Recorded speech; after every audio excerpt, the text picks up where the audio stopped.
আসসালামু আলাইকুম, ধন্যবাদ যারা দেখবা বা যারা দেখবা।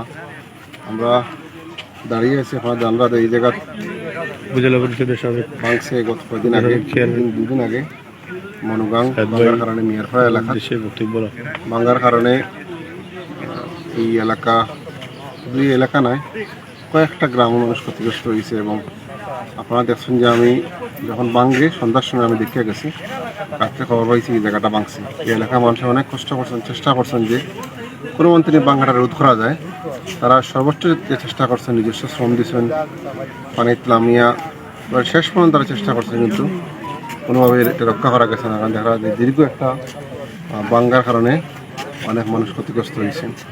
যাই হোক, যেটা হয়ে গেছে, আমরা এই জায়গাটা আজকে এসে পরিদর্শন করার লাগে এবং যারা দেখরা আমি এবং প্রধানযাত্রাকে দাবি জানাই আর যে দ্রুত এই বাঁধটা মেরামত করা লাগে, অথবা আবার বৃষ্টি হইলে পানি বাড়লে আবার এই এলাকার মানুষগুলো এফেক্টেড হইব, আবার পানি বন্ধ হইব এবং আবার ক্ষতিগ্রস্ত হইব। তার কারণে খুব দ্রুত এই বাঁধ মেরামত করা দরকার, নতুবা মানুষ ক্ষতিগ্রস্ত হইব। আপনারা জানেন যে আমি সদ্য সাবেক উপজেলা চেয়ারম্যান। আমি পদ না থাকলেও পদটা ক্ষণস্থায়ী, মানুষের লোকের সম্পর্কটা স্থায়ী। আমি অবস্থানের চেষ্টা করছি এবং আজকে সামান্য শুকনো খাবার লিয়ে আইছি এবং ইনশাআল্লাহ আগামীতে থাকবো। আমি আমার অবস্থান থেকে যেন আলাপ করা লাগে আলাপ করবো এবং আমি লাইফ থেকে আজকে সবাই প্রশাসনকে জানাই আর পাশাপাশি সরকারকে জানাই খুব দ্রুত এই বাঁধগুলো মেরামত করা হয়। দুঃখজনক বিষয় যে বরাদ্দ যেগুলো সরকার থেকে দেওয়া পানি উন্নয়ন বোর্ডের মাধ্যমে এগুলো আসে খুব কম কাজ হয়, যার কারণে গিয়া এই মানুষের ক্ষতিগ্রস্ত হয়।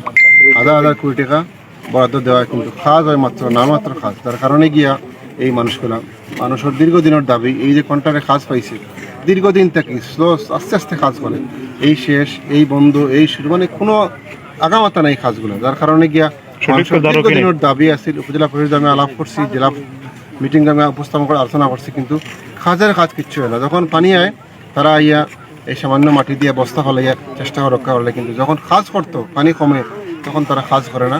এই হাজার হাজার কোটি টাকা লুটপাট করা হয়। আমি এই বর্তমান সরকারের কাছে অনুরোধ করি যাতে সবগুলো তদন্ত করিয়া যারা দোষী আছে তাদের বিরুদ্ধে ব্যবস্থা নেওয়া দরকার। একজনের বিরুদ্ধে ব্যবস্থা নিলে বাকি সব ঠিক হবে এবং যে দলিতগুলো টাকাগুলো উদ্ধার করিয়া এই বন্যা এলাকাত বা এই খাতগুলা যে বাঙ্গন রোধে ব্যবস্থা নেওয়ার লাগে আমি অনুরোধ করি। সব ধন্যবাদ। যারা ক্ষতিগ্রস্ত হয়েছেন তার পাশে আমরা আছি, শুধু আমরা নাই, অনেক দল সংগঠন, আমরা সংগঠন, সামাজিক সংগঠন, ক্লাব, সংস্থা এবং প্রবাস থেকে আমরা যারা বাইরে হলে বিভিন্নভাবে সহযোগিতা করছেন তার প্রতি আমরা কৃতজ্ঞতা জানাই।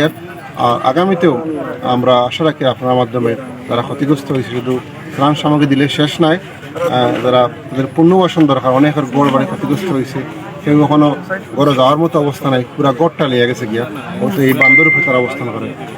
এরা গড় মেরামত করা গড় এটা আমরা সবাই দরকার। আমরা অবস্থান সহিত যারা সহিতা করছেন আগামীতে আপনারা তারা এই সহিত অব্যাহত রাখবা সেই কামনা রাখি আমার কথা শেষ করিয়া। আসসালামু আলাইকুম, ধন্যবাদ সবাই।